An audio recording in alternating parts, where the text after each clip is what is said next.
ვაგრძელებთ პოდკასტების სერიას გარდასახვა. დღეს ჩემი სტუმარია თია ზაქარიაშვილი, კოუჩი, ახლა უკვე ფსიქოლოგი და ბავშვთა ქცევითი თერაპევტი, მზიანი სივრცის დამფუძნებელი. გამარჯობა თია. გამარჯობა ხათუნა. მივესალმებ თქვენს აუდიტორიას. ძალიან სიმბოლურია შენი სტუმრობა დღეს აქ, რადგან მახსოვს, როდესაც პირველად ჩემთან მოხვედი, მაშინ იყავი ერთ-ერთი უმსხვილესი ლოჯისტიკური კომპანიის იურიდიული განყოფილების უფროსი და ეხმარებოდი ადამიანებს მსოფლიოს ერთი წერტილიდან მეორე წერტილში მიეღოთ გზავნილი. და ახლა შენი გზა გადის იმაზე, რომ შენ ადამიანებს თავად ეხმარები აწერტილიდან მოხდნენ თავიანთ საოცნებო ბეწერტილში. რატომ გადაწყვიტე, რომ შენი სტაბილური, ფინანსურად უზრუნველყოფილი, მშვიდი ცხოვრება დაგითმო და წასულიყავი აბსოლუტურად ახალ პროფესიაში? უფრო ძიება ცვლილებების დავიწყე წლების განმავლობაში. მე და ჩემი მეუღლეს არ გვყავდა შვილი და ამისთვის ვიბრძოდით და შესაბამისად ვემზადებოდით და სულ ფიქრობდი, როგორი დედა მინდოდა რომ ყოფილიყავი და რა თქმა უნდა, როგორც ბევრისთვის, ისე ჩემთვისაც ეს არის უდიდესი პასუხისმგებლობა, რომელიც მოითხოვს პირველ რიგში უფრო მეტ დროს, უფრო ხარისხიან ურთიერთობას და უფრო ღირებულებებით სავსე ადამიანს და დავიწყე სხვადასხვა პროფესიების შეძენა, კურსების გავლა რამოდენიმე თვიანის, ეს იყო ინტერიერის დიზაინი, კერვის და ტანსაცმლის დიზაინის და მაინც რაღაც არ მოსვენებდა, რადგან მე ძალიან მიყვარს ადამიანებთან საუბარი, მათი დახმარება და ძალიან ხშირად მანამდე უთქვავს, რომ აი შენთან საუბრის მერე რაღაცები უფრო მკვეთრად იკვეთება და ზუსტად აი ამ გზის ძიების პროცესში მოვედი კოუჩინგის საერთაშორისო ასოციაციაში. საერთაშორისო კოუჩინგი იძლევა როგორც პროფესია იმის საშუალებას, რომ საკმაოდ კარგი ანაზღაურების ფონზე თავისუფალი დრო მეტი გქონდეს და თან საინტერესო ის არის, რომ როცა ადამიანი აღმოაჩენს, რომ უნდა ყოფილიყო ფსიქოლოგი, რასაკვირველია 6 თვიანი კურსით ფსიქოლოგი არავინ არ გამხდარა, მაგრამ კოუჩინგი გვინაცვლებს აი იმ რაღაც მოთხოვნილებებს, რომ ადამიანს დავეხმაროთ.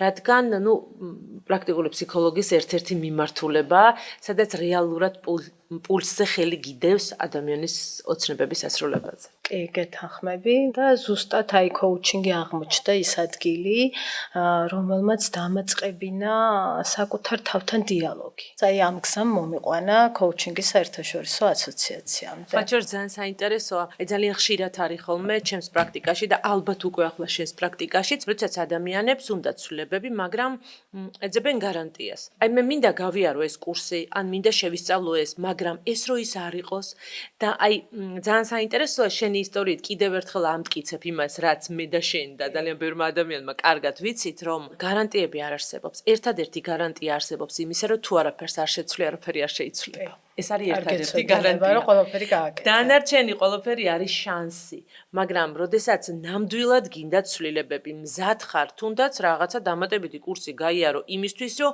მიხვდე, რომ ეს მთლად შენი არ იყო და რაც არ უნდა მიხვდე, რომ შენი არ იყო, ნებისმიერ შემთხვევაში ეს მაინც გამოცდილება და რაღაცას მატებს შენს პიროვნებას და გაახლოვებს იმ ნაბიჯთან, რომელიც უნდა იყოს შენთვის უმთავრესი. როგორც მოხდა ფაქტობრივად შენ ცხოვრებაში.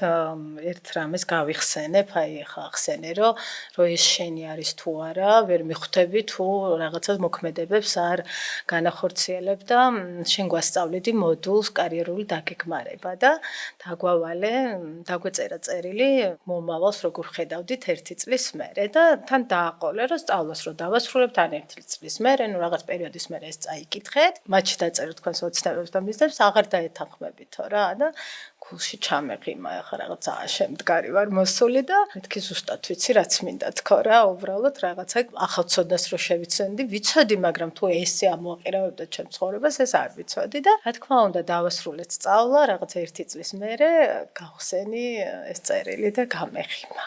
თუმცა რა პატარა ყოფილა ჩემი ოცნებები მაშინ და ერთი რამე გავიაზრე, როდესაც ადამიანი იწყებს განვითარებას, მისი ოცნებებიც და მიზნებიც და სურვილებიც იზრდება. მასთან ერთად ვითარდება და ეს იყო ჩემთვის აი აღმოჩენა. პიროვნული ზრდა სულ ვიძახი, ეს არის უწყვეტი პროცესი, ხო, ადამიანის ცხოვრებაში, რასაც აი პირდაპირ გეხმარება კოუჩინგი და მით უმეტეს სხვადასხვა პროფესიების შესწავლა, გაღრმავება შენი ცოდნის და როდესაც არ წყვიტავ ამ განვითარებას, აი წუთას, იცი როგორ ვიყავი, არ მოვსულ ვარ მართლა პროფესიის ცვლილებისთვის, უბრალოდ აღმოვაჩინე ის, რაც ყოველთვის ჩემში იყო და აღმოჩნდა, რომ ცვლილებები ცხოვრებაში თურმე მაშინ იწყება, როდესაც საკუთარ თავთან დიალოგს იწყებ და მე დავიწყე საკუთარ თავთან დიალოგი. რაღაცნაირად ჩემი ცოდნა და ცხოვრებისეული გამოცდილება ერთმანეთს შეხვდა აი აქ ამ სივრცეში და აი ამ პროფესიის შესწავლაში თუ დამატებითი რაღაცა უნარების შეძენაში აქ აღმოვაჩინე რომ ზუსტად იმ გზაზე ვიდექი, რომელზეც მინდოდა რომ დგარიყავი ძალიან მყარად. ოღონდ თითქოს ამ გზაზეც ყოფილვარ, უბრალოდ შიგნიდან ამოვიტანე, ხო? ერთგვარი დეჟავიო იყო, ხო, ხო? აი ნახე როგორ კოუჩინგი, ხო ეს არის ყველას გონია, რომ ეს არის რაღაც გამზადებული მასალა, რაღაცა мотиваცია, თითქოს გასწავლის როგორიც ხო არა, იქ ხო უბრალოდ სწორი კითხვების დასმის ხელოვნება და ადამიანი პოულობს შიგნით იმას, რაც ისედაც აქვს და მასში იყო. აი ზუსტად ეს ტრანსფორმაცია განვიცადა, რაღაც ზედაპირზე ამოვიდა, აი ეს რაღაცა ადამიანების სიყვარული, ოღონდ სხვა ფორმით რო გამომეხატად, ან გამობედნიერა ამან. სხვათა შორის იმდენმა ახსენა უკვე ხა შენც ახსენე რომ აი ამ სივრცეში მოხდა რაღაცა გააზრებების სერია რომ ეს კიდევ უფრო ძვირფას ხდის ამ სივრცეს ჩემთვისაც. ხო, იმიტომ რომ მიჩქარდებოდა რომ ამოდიოდი კიბებზე. ძალიან მნიშვნელოვანია. მე ხა ჩემ ისტორიასაც ვიხსენებ, პრინციპში დაახლოებით იგივე გზა მაქვს მეც გავლილი და მიუხედავად იმისა, რომ ყველა თითოეული ჩვენთაგანი არის ინდივიდი და ყველას თავის გზა აქვს გავლილი, რომელიც არაფრით არ გავს სხვისას, აი რაღაცა ფორმულები და რაღაცა კიბეები არის ხოლმე საერთო და ჩემი გზა მახსენდება. შენ როცა ახსენე რომ პიროვნული განვითარება არასოდეს არ სრულდება, მე მახსენდება ჩემს ცხოვრებაში პირველად როცა წლების წინ გავიარე პიროვნული ზრდის ტრენინგი. ეს არ იყო საქართველოში, რადგან მაშინ საქართველოში პიროვნული ზრდის ცენტრები არ არსებობდა, კი. როცა მითხრეს რომ 10 დღის მერე მე გავხდებოდი გაცილებით ჩემი თავის უკეთესი ვერსია, თავს ვიგზნობდი უკეთ და ასე შემდეგ, კი ეს 10 დღის მერე მოხდა. მაგრამ შემდეგ 10 დღის მერე გამიჩნდა სურვილი კიდევ უფრო მეტის და მერე კიდევ გავიარე მეორე ტრენინგი და ისიც რომ მივიღე რაც მინდოდა, მივხვდი რომ კიდევ უფრო მეტი მინდა და ამის უკან დგას ის რომ ჩვენ საკუთარ თავს რეალურად ვუკრძალავთ გვინდოდეს ის რაც გვინდა. იმიტომ რომ არ ვიცით საკუთარი შესაძლებლობები და გვეშინია იმისა რომ ვინატრებთ და ან ვისურვებთ და ვერ შევძლებთ. იმ იმედგაცრუების გვეშინია იმ ადამიანისგან, რომელიც ჩვენ ვართ. ჩვენ ვართ და ამიტომ ვებრაუჭებით ხშირად სტაბილურობას და ერთ პროტესტიც მახსოვს ჩვენი ერთ დღეს, როცა მივხვდი რომ ეს შეუქცევადი პროცესი იყო. სულ მეგონა რომ რაღაცას ვისწავლიდი, всё და მე ერთხელ და სამუდამოდ კარგად ვიქნებოდი და რომ მივხვდი რომ ისე გავუგე გემო წინსვლას და პიროვნულს დას რომ ვერასოდეს ვეღარ გავჩერდებოდი, თავიდან მქონდა პროტესტი, რომ ეს სულ რაღაცას უნდა ვსწავლობდე და ვითარდებოდე, მაგრამ ეს იმდენად საინტერესოა, როდესაც გააზრებულად ცხოვრობს შენს ყოველ დილას. როცა ეცნობი იმ ადამიანს, რომელიც არის შენი ცხოვრების ჯინი, საკუთარ თავს. სწავლობ როგორ მიუდგე ისე რომ, არ ვიცი, გადაატრიალო ამ სიტყვის კარგი გაგებით, სამყარო და არაფრის არ გეშინია, იმიტომ რომ შენი თავი ყავს. ნუ არ ვიცი, ამის ფასი წარმოუდგენელია რამე იყოს. უნდა გაიგოს. თითქოს რაღაც ჯადოსნობას სავით ჟღერს ხოლმე რა მეც რო საუბრობ, რაღაც ესე რომ გიყურებენ, რომ რაღაცა შენ სადღაც ხარ, ამ ქვეყანაში ცხოვრობ ნამდვილად, ან დედამიწა არის ის სამყარო სადაც ხარ და კი და ეუბნებ რომ უბრალოდ ცადე და შენ ჩემზე მეტად შეიძლება ილაპარაკო ეს და მართლა არის ეს ჯადოსნობა, ეს არის მუდმივი სურვილი და მერე აი პროტესტის მერე რაღაცა სიმშვიდეა, რომ კიდე ბევრი გაქვს სასწავლი და კიდე ბევრი დრო გაქვს ამისთვის. იმიტომ რომ ვიღაცებს აჯობე და უფრო ადრე მიხვდი ამას და ადრე დაიწყე ამაზე ზრუნვა. კიდევ იყო ერთი თუ შეიძლება გავიხსენებ ამ სივრცეს რო ვეხებით, ძალიან მიყვარს თითოეული გატარებული წამი, თითოეული кейსი მახსოვს და ნუ ძალიან ხშირად ვიხსენებთ და ეს არ არის უბრალოდ რაღაცა აუდიტორია ჩვენთვის, იმიტომ რომ აქ ადამიანები გარდაიქმნებიან რაღაცა ქარხანასავით არის რაღაც ახალი გამოდის. და ნახე ბოდიში ძალიან საინტერესო მრავლობითში საუბრობ, იმიტომ რომ მე ვიცი შენ რასაც გულისხმობ, აქ ადამიანები საოცარ მეგობრებს პოულობენ, იმიტომ რომ უკვე გააზრებულ ასაკში თანამოაზრე და ერთი ღირებულებების ადამიანებს ისეთი ასეთი მეგობრობა აქვთ. იცი, შენ ჩვენი მეგობრობის ნათელმირონობაში გადასვლის. ცალკე სიამაყეა. ბედნიერება რომ პოულობ შენი ენერგეტიკის და შენსავით მოაზროვნე ადამიანებს და იცი შენ აქ დამეგობრებული ჩვენი წრე, რომელიც რაღაცა კიდე ნათესაობაში გადაიზარდა და ძალიან დიდი მადლობა და ეხლა გამახსენდა და ვიტყვი ამასაც თუ ამ დრო გვაძლევს ამის საშუალებას. პირველად ღიაკარის დღე იყო და მოვედი. საშინელი წვიმა იყო თან მახსოვს და ძალიან გამიხარდა, იმიტომ რომ ქართველებმა ხო ესე ვიცი ცუდამით ჩარსად არდებდნენ, ძალიან ბევრი ხალხი ესწრებოდა. ეხლა ნუ ისედაც ხათუნა მუზაშვილის ღიაკარის დღეს ვინ არ დაესწრება და ხათუნა იძახის ეხლა ადამიანებზე თქვა, რომ მე ვაგრძნობ კარგი ადამიანების კოლექციასო და მინდოდა რომ წამეყო ეს სიტყვა და ხო მე შევაგროვე აქ ძალიან შეიძლება თელი ცხოვრება იარო და ესეთი ადამიანები ვერ იპოვე, იმიტომ რომ ძალიან ის მიმოფანტული ან ნათელი წერტილები, თეთრი ყვავები, რა ვიცი რა არ გვითქვია ხო ლექცია ხო და ძალიან მნიშვნელოვანია და ერთი კიდევ იყო ძალიან მნიშვნელოვანი აღმოჩენა თითქოს ჩემთვის დავიწყეთ სწავლა ნეიროლინგვისტური პროგრამირების და ჩვენმა ლექტორმა ზაზამ ყოველთვის საყვარელმა რო შემოვიდა თქვა რომ ეხლა რო ისწავლითო NLP-სო ყველა ადამიანს ყველაფერს აპატიებთო და ნუ აი რაღაცა ესე აქ მოხდა, ნუ არავინ არ დავეთანხმდა და გავაპროტესტეთ აბსოლუტურად ყველამ და მეც რომ რას ნიშნავს ეხლა ყველაფერს აპატიებ და სწავლის პროცესში მივხვდი რას გულისხმობდა, რომ როდესაც ადამიანის ქმედების უკან არსებულ მიზეზებს იგებ, უბრალოდ ბრაზი თავისთავად ტრანსფორმირდება გაგებაში. გაგება არ ნიშნავს უპირობოდ მიღებას რაღაცეების, მაგრამ გაძლიერებს და გაძლევს ძალას, რომ მართლა მიხვდე რამ შეიძლება ადამიანს ეს გააკეთებინოს და როგორ შეხვიდე მის მდგომარეობაში და როგორ გაუგო და მე ვუთხარი რომ მეთქი მართალი იყავი, ყველა გაგიპროტესტეთ და რაღაცა ეს არის, მე მგონი ხო, ნუ ბევრ ამას ვუსმენთ სოციალურ ქსელებში და პატიება არის ერთ-ერთი მნიშვნელოვანი რამ ჩვენი ფსიქიკისთვის, ალბათ რასაც მე მგონი სკოლებშიც უნდა ასწავლიდნენ ჩემი აზრით. კი, სხვადასხვა ძალიან ბევრს ადამიანს ჯერ კიდევ გონია პატიება რაღაცა ჰუმანური აქტი, რომელსაც აი ადგება და მსხვერპლად გაიღებს და გადაყლაპავს და გაპატიებს და ამ დროს ეს არის ძალიან ასე ვთქვათ ქედმაღლური შეხედულება პატიებაზე, იმიტომ რომ პატიება ძალიან ეგოისტური აქტია და თუ ვინმე სჭირდება პატიება, პირველ რიგში გვჭირდება ჩვენ რომ არ გვტკიოდეს. და ხანდახან ახლა შენ რაც ახსენებ, პირველ რიგში ვიგებთ იმ ადამიანის მოტივებს, ანუ რა ტრავმები ამოძრავებდა, შეიძლება იმას სულ არ უნდა და ის რაც ჩვენ აღვიქვით. მერე როდესაც ჩვენ აღვიქვავთ რომ სად არის ფაქტი და სად არის ინტერპრეტაცია, რომელსაც ძალიან ხშირად ვაკეთებთ. საერთოდ ვიგებთ რომ ჩვენი ბავშვობის ტრიგერები და ტრავმები თუ ართ მოსული და ის რაც გვეწყინა საერთოდ ფიზიკურად არ არსებობს. ხო, ინტერპრეტაცია. და აი ძალიან საინტერესოა, როცა ვიგებთ რომ ჩვენ ერთმანეთს ხვდებით, ვიზიდავთ ტკივილებით, სიხარულებით, რატომღაც, ხო?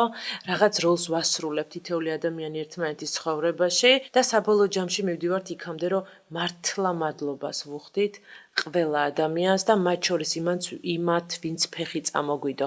მე ყოველთვის უდიდეს მადლობას ვუხდი და ახლაც გავმეორდები, რადგან ნუ ფეხის წამოდებების სერია, რაც უფრო წარმატებული ხარ, მით უფრო აქტიურად ხდება ეს ფეხები და აქტიურად იქცევი.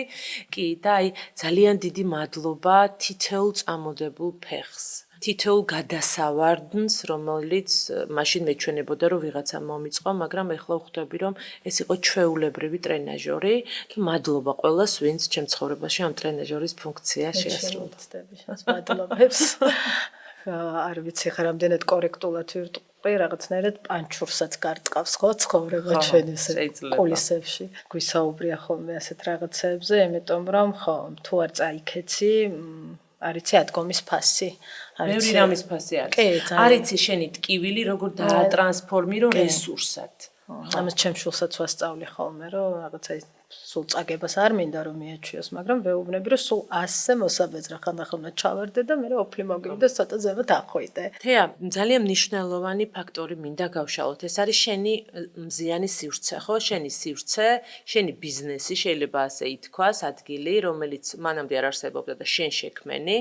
და აქ ხაზი მინდა გავუსვა კიდევ ერთხელ იმას, რომ ადამიანები ძალიან ხშირად კითხულობენ, რომ მე რო შევისწავლი coaching-ს, დამასაქმებთ და მე ყველას პასუხობ თქვენ თავად შექმნით სამუშაო ადგილებს და ამას ფრაზა. კი ბატონო, და აი მომიყევი შენი მზიანი სივრცის შესახებ. აი ადამიანებს გონიათ რომ ჭირდებათ დიდი ფული იმისთვის რომ შექმნან ბიზნესი. ამ დროს არაფერს უარსი არ არის, კი, ფული უარზე არ ვართ, მაგრამ იმისთვის რომ რაღაცა დაიწყო და შექმნა და დაარეალიზო, აქ უფრო სხვა რესურსები გვჭირდება. გეთანხმები, პირველი მოტივატორი რაღაცა სულ ამის ირგვლივ ტრიალებ, მაგრამ ასეა, აღმოჩნდა ჩემი შვილი სანი, სულ ფიქრობდი რა თქმა უნდა, რომ გამეხსნა რაღაც სივრცე, უბრალოდ მიმართულებებს ვარჩევდი, რომელი მიმართულებით და როდესაც სანი გაჩნდა ჩვენს ცხოვრებაში, დავიწყეთ რაღაც ცხოვრების გადაფასება, როგორ უნდა გავაგრძელოთ ცხოვრება, როგორ დავუთმო მეტი დრო ოჯახს, როგორ ვიყო უფრო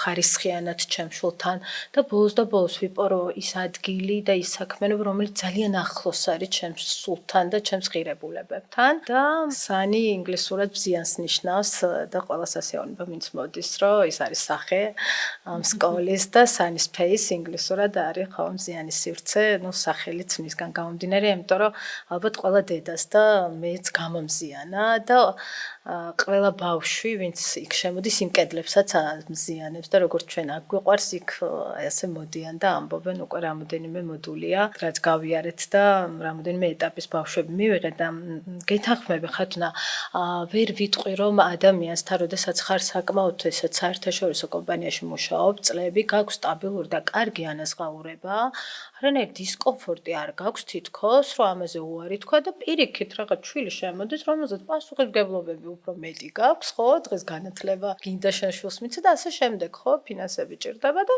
უცებ ვაცხადებ, რომ ეცეთ რამე უნდა გავხსნა ჩემი საქმე, იმიტომ რომ ესე მჭირდები, ეს მჭირდება და ძალიან გაოცებული მიყურებ და ყველა ირგვლივ.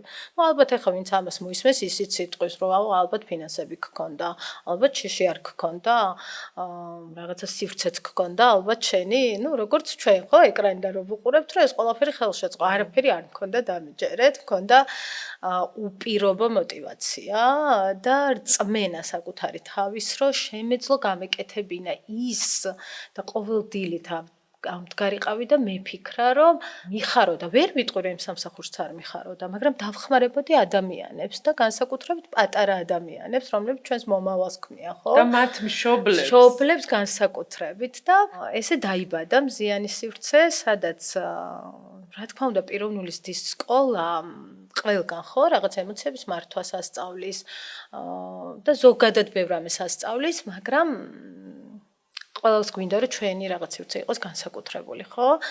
არ ვიცი, ყველას დედა ვარ მგონი. და სანიმესე იცის რომ ეს ჩემი დედაო რა გაწევს, იმიტომ რომ იმ ხელას სითბო და სიყვარულს და იყო აქ კიდე არ მახსოვს რომელ მოდულში ერთ-ერთმა ლექტორმა დასვა, რომ უნდა აირჩიოთ პროფესია, ანაკეთოთ ის, რასაც უფასოდ გააკეთებდით. ეს არის საქმე, რომელსაც უფასოდ გავაკეთებდი, მაგრამ ღმერთის წყალობით ალბათ ამ გულით როცა უდგები, არ გიწევს ამის გაკეთება. რა თქმა უნდა, როდესაც შენ თავთან დიალოგს იწყებ, შენს მეს გაიცნობ ზუსტად იმ ჯინს, რომელზეც შენ საუბრობდი და იცი რა შეუძლია შენ თავს, რისკიდან არ ვარ რისკიანი ადამიანი, მართლა, აი ამ მიმართულებით რისკიანი, იმიტომ რომ მეც რაღაცა უფრო უსაფრთხოა, დამიჯერეთ, რომ ბევრად ნიშნულოვანია, ბევრად წარმატებული ხარ და ბევრად ანათებ. კი, ნახე, სინათლე იზიდავს ადამიანებს. რისკი არა ვახსენე და უფრო საკუთარ თავზე დაყრდნობა. იმიტომ რომ როდესაც იწყებ საკუთარ თავზე მუშაობას და პოულობ შინაგან საყრდენს. როდესაც პოულობ შენში უსაფრთხოების განცდა, როდესაც ბოლომდე ხდები დიდი გოგო და კარგი გოგოობას ტოვებ სადღაც და როდესაც შენ იცი რომ შენ ხარ პასუხისგებელი შენს აქციელზე და რომ ყოველთვის როდესაც კარგ საქმეს აკეთებ სამყარო აუცილებლად შენს გვერდზე დგას, მაშინ ეს არ არის რისკი. ეს არის შენი მოვალეობა, რისთვისაც შენ ამ ქვეყნად გაჩნდი. და ამიტომაც რისკის განცდა უბრალოდ აღარ ჩნდება. კი, გეთანხმები აბსოლუტურად, იმიტომ რომ რისკის განცდაც უბრალოდ მე მაყურებლის მხრიდან უყურებ, იმიტომ რომ როგორც წესი ჩვენ არ გვჩვევია, იმიტომ რომ ეს უსაფრთხო და სტაბილურობა და მე გამოდის, რომ იმიტომ რომ არ გადადგი ეს დაბიჯები, შენი სურვილები უბრალოდ იდეებად რჩება და ჩემ თავს ზუსტად ეს ვუთხარი, როდესაც ამაზე ვფიქრობდი, რაღაც ხო ბიზნეს გეგმას წერ, რაღაცას წერ, ამზადებ და რაღაცა თითქოს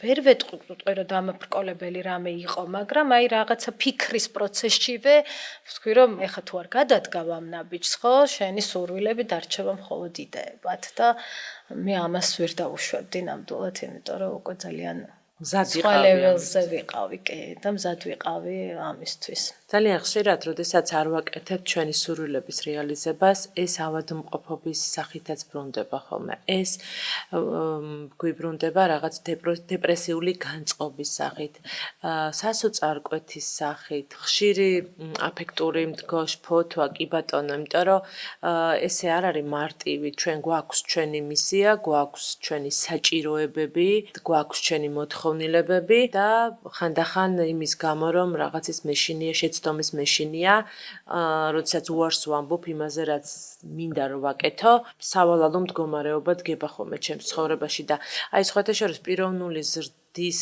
გარეშე და ცნობიერების ამაღლების გარეშე ვერ წარმომიდგენია ადამიანი, როგორ შეიძლება ბოლომდე გამოვიდეს დეპრესიული და შფოთვითი მდგომარეობიდან. იმიტომ რომ კი, შესაძლებელია, რა თქმა უნდა, რაღაცა გარკვეული შეღავათი მივიღოთ, გარკვეულწილად ცოტა უკეთესობა ვიგრძნოთ, მაგრამ ეს რატომღაც გვეძლევა ჩვენ ცხოვრებაში. ეს მიგვითითებს, რომ რაღაც ისე არ არის და რაღაც უნდა შევცვალო და ჩემს გარდა ჩემს ცხოვრებას ვერავინ ვერ შეცვლის და ყველაზე საინტერესო მომენტი მაშინ იწყება, როდესაც მე ვიწყებ ამ ყველაფრის შექმნას. ძალიან საინტერესოა და თან საერთოდ გვჩვევი ადამიანებს, რომ თითქოს ბედნიერება ვიღაცამ უნდა მოგვიტანოს, რაღაცა სიმშვიდე ვიღაცამ უნდა მოგვიტანოს და ყველაზე მთავარი პასუხი ჩვენ ვიცით, რა თქმა უნდა, რომ ყველაფრის შემოქმედი შენ ცხოვრებაში შენ ხარ და მათ შორის იმის, რაც ყველა დავეძებთ ბედნიერების და იმ გზაზე და იმ მისიის პოვნის. მგონია, რომ პირველ ზდას თუ დაიწყებენ, აი ჩემი რა არისო, ხშირად უთქვიათ, რისთვის არის მზიანი სივრცე, ხო? გასაგებია რისთვის არის ბევრი რამისთვის, რაც ესეთი სივრცეებია, მაგრამ სულ ფიქრობდი, რომ აი რაღაცა ფსიქოლოგიურ ჰიგიენას ვეძახი ამას, არ მინდა რომ იყოს ფუფუნება, მინდა რომ ყველასთვის იყოს, ყველას მქონდეს ამის კულტურა, რომ დაიცვას, იმიტომ რომ როდესაც ნაკლები შფოთია, როდესაც ნაკლები დეპრესიაა, სამყარო უფრო უკეთესია, ჩვენს ირგვლივ უფრო მეტი ადამიანი ნათდება და რა თქმა უნდა, ეს ძალიან ბევრ რამეზე ძალიან კარგად აისახება და ჩვენზეც, ხო, ენერგეტიკებითაც დამოკიდებული ვართ ერთმანეთზე. როცა ვაძლევთ საკუთარ თავისუფლებას, ვიაროთ წინ და ვაძლევთ საკუთარ თავისუფლებას ვიყოთ კარგად, ვიყოთ უკეთესად. ჩვენ ვიცით, რომ ძალიან ხშირად ადამიანები უბრალოდ ამის უფლებას საკუთარ თავს არ აძლევენ. კი, იმიტომ რომ არ იციან როგორ მისცენ. არ იციან როგორ მისცენ და არ იციან რომ თვითონ უნდა მისცენ ამის უფლება საკუთარ თავს. შორის ძალიან ბევრჯერ ეს კოუჩინგზე გკითხავენ, თქვათ რა არის და ბევრნაირად ხსნი ხოლმე და ეხლა გამახსენდა ესეთი რამე, რომ ეს არის თქო რაღაც ხიდი ამბობ დროს ძალიან მიყვარს ხიდი ვარ მშობელსა და შვილს ბავშვს შორის და რაღაცა ეს კოუჩინგიც ეხა ეს გზავნილების ნაწილიც მომეწონა ძალიან კარგი შედარება იყო რომ ეს არის ხიდი სადაც ხარ და სადაც გინდა რომ მე იყო და აი ძალიან მარტივია გადახვიდე ამ გზაზე და ერთ წინადადებაში ვიტყოდი კიდევ იმიტომ რომ აი ძალიან ხშირად ვფიქრობ ბევრნაირად მინდა ის რაღაცა იმიტომ რომ ყველა სხვადასხვა მცნებით ესმის ხო და იმდენი ინტერპრეტაცია მინდა ვთქვა რომ მიხვდნენ ეს რა არის და ეს რამხელა განძია კოუჩინგი და მეუბნები რომ ეს არის აი სინათლე რომელიც გინათებს და გაჩვენებს გზას და პიროვნული ზრდა არის გზა სადაც ყარად დგომის საშუალება გაქვს რა, რომ გაგინათა კოუჩინგმა დაგაყენა ამ გზაზე და ეხლა განვითარდი პიროვნულად და იდექი მუდმივად ყარად ამ გზაზე თქო და ვიღაცას ესე ესმის, ვიღაცას A პუნქტიდან B პუნქტამდე მისვლა და ნუ ძალიან საინტერესოა. მეც დიდი სიამოვნებით ხსნი ხოლმე სხვადასხვა გვარად, მაგრამ რა თქმა უნდა ესმის მარტო იმას, ვინც მზად არის. ვისი ყურიც მზად არის, იმიტომ რომ მეც საკუთარი მაგალითად შემიძლია ვთქვა, რომ ის რამაც მერე მიშველა, წაქცეული ამაყენა და ფეხზე დამაყენა, მანამდეც მსმენია, მაგრამ ჩემი ყური ამის გასაგონად მანამდე მზად არ იყო. და სხვა შორის, კი, ძალიან ხშირად ადამიანები იმის იქითაც კი ვერ მიდიან, რომ კოუჩინგი უცხოური სიტყვაა და მორჩა. ხო, ანუ ყველაფერი რაც უცხოა, ხო, ჩაკეტილია და არა მარტო კოუჩინგი. ამ ეთერიდანაც მინდა შევახსენო ადამიანებს, რომ უამრავი სიტყვა, რომელიც არის პროფესორი, ფსიქოლოგი, ფიზიკოსი, პედაგოგი, ეს ყველაფერი არ არის ქართული სიტყვები და ზოგადად ქართულ გრამატიკას კარგად თუ ჩაუღმავდებით, გვეცოდინება, რომ არის სიტყვები, რომლებიც საერთოდ არ ითარგმნება, იმიტომ რომ არ არის ქართული წარმოშობის და პირდაპირ გადმოდის და მათ შორის არის კოუჩინგიც, ხო? და სულაც არაფერი ამაში საშიში და საგანგაშო არ არის. ხო, უბრალოდ რო არ იციან, ებრძვიან, ხო. ებრძვიან, კი, ეს ადამიანის ბუნებაა, რაღაცა რო არ იცის, სიახლე არ გინდა და იწყებ ბრძოლას. თუმცა ჩვენ აქ საუბრობთ დღეს იმ ადამიანებისთვის, მიძღვნილია ჩვენი პოდკასტები იმ ადამიანებს, ვისი ყურიც მზად არის იმისთვის, რომ იპოვოს არა დაბრკოლება, არამედ იპოვოს ხელმოსაჭიდი, მოეჭიდოს და დადგეს ფეხზე, შედგეს იმ ადამიანად, იპოვოს თავის თავში ის ჯინი, რომელზეც მე და შენ ვსაუბრობთ აქ და განცდასტოვებთ, რომ სხვა პლანეტიდან ვესაუბრებთ. კი, და გამიხარდება, როდესაც შემდეგში მოვისმენ ბევრ ასეთ ისტორიას და თუნდაც ერთი ადამიანისთვის თუ ხარ მოტივატორი, რომ რაღაცას მოისმენ და იცი რა, ეს ის ყოფილა, რაც მე მინდა, ეს არის ბედნიერება და მე მჯერა, რომ ძალიან ბევრი ადამიანს დააფიქრებს ამის მოსმენის შემდეგ, აი ზუსტად ეს ცვლილებების სურვილი და მათი ყური იქნება ზუსტად ისე მომართული, როგორც ჩვენი იყო იმ დროს, როდესაც ეს მოვისმინეთ. კიდე გვექნება, ვფიქრობ, ბევრჯერ საუბრის საშუალება. ეხლა ფინალისკენ უნდა წავიდეთ, მიუხედავად იმისა, რომ არასოდეს არ მომწყინდება ამ თემაზე საუბარი, თემა, რასაც ქვია ადამიანების გარდასახვა, როგორ დაიწყეს ადამიანებმა თავის ტრანსფორმაციის გზა და როგორ მიაღწიეს სიმაღლეებს. თქვენ კი მინდა გითხრათ, რომ ზიან სივრცეს შეგიძლიათ დიდი დიღმის ტერიტორიაზე მიაკითხოთ ყოველთვის, როცა გექნებათ სურვილი, რომ ან თქვენი შვილი პიროვნულად განვითარდეს, ხო? რადგან როგორც თიამ თქვა, ეს არის ზიან სივრცე არის ხიდი მშობლებს და შვილებს შორის. თეა, რას დაამატებდი, რას ურჩევდი ადამიანებს, რომლებიც ახლა გისმენენ გაფაციცებით და რომლისთვისაც ჩვენი საუბარი იყო ერთგვარი კაუჭი ცხოვრების შეცვლის. პირველ რიგში თუ მიხვდნენ, რომ კაუჭია, ჩაებღავჭონ, დაიწყონ საკუთარ თავთან დიალოგი. აი თითქოს რაღაცა ძალიან ისეთ გაცვეთილ ფრაზად ჟღერს, მაგრამ დამიჯერეთ, როგორც გინდათ ისე დაარქვით, საკუთარ თავთან ლაპარაკი, საკუთარ თავთან დიალოგი, საკუთარი თავის ამოცნობა, საკუთარი ჯინის პოვნა, რა სახელიც გინდათ ის დაარქვით, უბრალოდ დაიწყეთ წინსვლა, დაიწყეთ შიგნით ჩახედვა და იპოვეთ ის მისია და ის გზა, რაც გაგაბედნიერებთ და არ შეშინდეთ ამ გზაზე, თუ თქვენ ემოციური ინტელექტს სულ აიმაღლებთ, პიროვნულად გაიზრდებით, დამიჯერეთ, რომ უბრალოდ არ არსებობს დაბრკოლებები, ეს არის ჩვენს ტვინში მოფიქრებული რაღაცა ესეთი მაჯლაჯვნებივით, რომელიც შეგიძლიათ, რომ როდესაც გასხიროსნებით, გაიზრდებით და იმ საფეხურზე და იმ ლეველზე ახვალთ, დამიჯერეთ, რომ საერთოდ გაქრებიან და რაღაცა პატარა ციცინათელებივით გაანათებენ თქვენს მომავალს. დიდი მადლობა. არ დანებდეთ, აუცილებლად აღმოაჩინეთ საკუთარი ოცნება, ჩაებღავჭეთ და გადადგით ნაბიჯი. ოცნებას გააჩნია საოცარი უნარი, როდესაც თქვენ უბრალოდ გადადგავთ ნაბიჯს, გზა თავისით ჩნდება.